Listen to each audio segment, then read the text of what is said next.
In the first episode, we saw how two different parts of the brain produce smile for two different situations. The evidence for this conclusion comes from brain damaged patients. You might recall that motor cortex produces the unnatural smile while the basal ganglia produces the genuine smile. Also, the fact that the left hemisphere controls the right side of the body and vice versa. That is, right motor cortex will produce complex movements on the left side, for example, combing the hair with left hand or bouncing the ball on the left leg. With this knowledge, we will be moving on to a case study. A neuropatient who had suffered a stroke was admitted to Brooks Hospital, gender male, age 74, with a weird symptom. The left side of his face couldn't smile when asked by the doctor to smile. So it was concluded that the right side of his brain was damaged by the stroke, and therefore the left facial muscles were paralyzed. But when he saw his grandchildren on visits, his face erupted into a broad, natural smile, both the left and the right side. It was like his brain wasn't damaged and like the facial muscles weren't paralyzed. Why did this happen?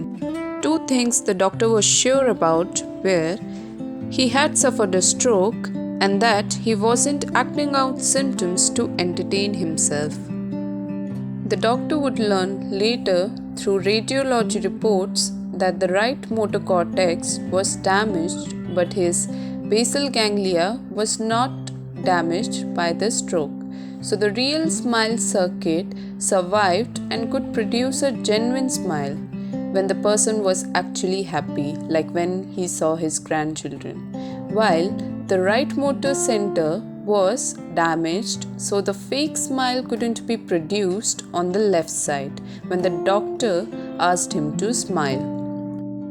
Another case study comes not from a patient who had been announced a neuropatient, but a nurse working in Brooks Hospital, gender female, age 55.